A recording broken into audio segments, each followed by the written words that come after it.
Le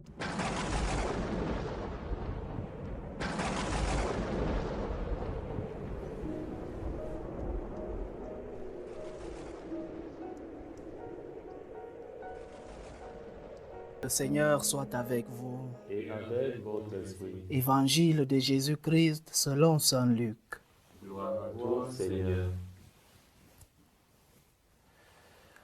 En ce temps-là, Jésus disait à ses disciples, « Il est inévitable que surviennent des scandales, des occasions de chute, mais malheureux celui par qui cela arrive.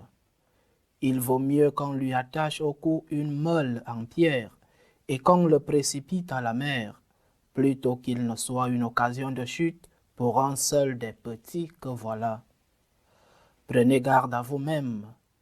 Si ton frère a commis un péché, fais-lui de vifs reproches, et s'il se repent, pardonne-lui. Même si 7 fois par jour il commet un péché contre toi, et que 7 fois de suite il revienne à toi en disant « Je me repens », tu lui pardonneras. Les apôtres dirent au Seigneur « Augmente en nous la foi ». Le Seigneur répondit « Si vous aviez de la foi, gros comme une graine de moutarde, vous auriez dit à l'arbre que voici, déracine-toi et va te planter dans la mer, et il vous aurait obéi. » Acclamons la parole de Dieu. Louange à toi, Seigneur Jésus. Le Seigneur, dans l'évangile de ce lundi, nous prévient ceux-là qui sont en charge de l'éducation des plus petits, de l'éducation, ce que nous appellerions aujourd'hui des mineurs, de ceux-là qui sont mineurs non seulement par leur âge biologique, mais aussi mineurs intellectuellement, mineurs en formation.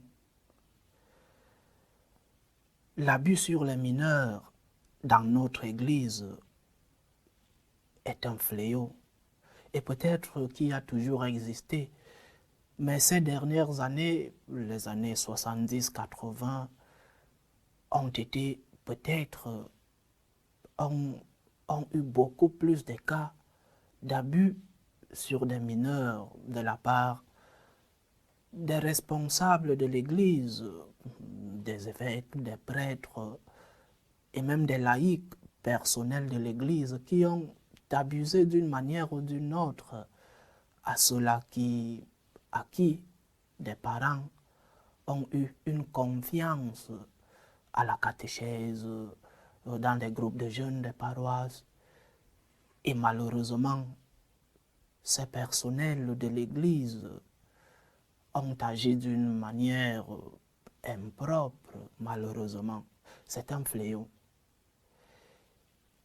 Et les victimes doivent être aidées, soignées, suivies.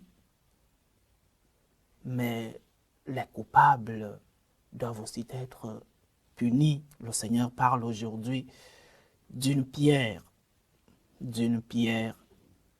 qu'on accrocherait au cou de ceux-là qui oseraient faire du mal à ces mineurs et les jeter à la mer. Nous voyons à quel point le Seigneur est dur envers ceux-là qui n'accomplissent pas comme prévu leur responsabilité d'éducateur des mineurs. Je répète, des mineurs non seulement en âge biologique, mais aussi intellectuels, en formation, ceux-là qui n'ont pas de formation, mais qui sont abusés dans les homélies des prêtres, dans des catéchèses, dans nos paroisses, et même dans les familles, les parents. Ceux-là qui, dans des paroisses, une paroisse où il y a une plaque Église catholique, mais qui dans cette Église ne transmettent pas un enseignement catholique. Le Seigneur nous avertit, malheureux serons-nous si nous abusons de ces mineurs. malheureux serons-nous. Le pape Benoît XVI, dans une lettre écrite au président des conférences épiscopales, alors qu'il était déjà émérite, et dans une rencontre à Rome qui traitait justement du cas des abus sur les mineurs de la part des personnes ou alors des responsables de l'Église. Le pape Benoît XVI parlait d'un autre type d'abus sans enlever l'importance, sans enlever la gravité des abus sur les mineurs sexuellement qui ont été commis par des responsables de l'Église. Mais le pape parlait des abus sur l'éducation que le personnel de l'Église doit aussi transmettre. Je répète, sans enlever la gravité des abus sexuels commis par les responsables de l'Église. Le pape parlait des abus sur la transmission de la foi. Nous les prêtres, le pape émérite nous disait de transmettre le message du Christ avec fidélité, pas transmettre nos opinions, pas transmettre nos idéologies. Si vous voulez transmettre vos idéologies, vous pouvez le faire hors de l'Église. Et beaucoup restent dans l'Église parce qu'ils y gagnent un salaire, parce que hors de l'Église, il faudra travailler fort pour gagner du pain. Le pape émérite nous disait de transmettre fidèlement le message chrétien, non seulement aux prêtres, mais aussi à ceux-là qui sont responsables de transmettre une éducation chrétienne à ces mineurs, ceux-là qui n'ont pas de formation théologique et qui boivent ce poison chaque jour dans des catéchèses, dans des homélies, dans des classes de religion, à la maison. Essayons de transmettre le message chrétien. N'abusons pas de ceux-là qui n'ont pas de formation, qui ne sont pas capables de penser, qui ne sont pas capables d'avoir cette formation que nous qui sommes partis à l'école justement pour transmettre fidèlement le message du Seigneur. Cet autre type d'abus, il faut aussi le combattre. Le prêtre est celui-là qui doit transmettre fidèlement le message du Seigneur.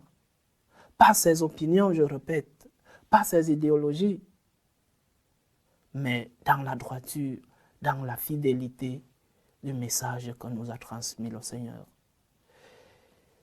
Et dans l'évangile d'aujourd'hui, le Seigneur, il est important de souligner la réponse de notre Seigneur après avoir dit qu'il faudra pardonner 7 fois par jour, c'est-à-dire il faut toujours pardonner. La réponse des apôtres est « augmente en nous la foi », parce que c'est parfois difficile de pardonner. C'est parfois difficile de tourner la page.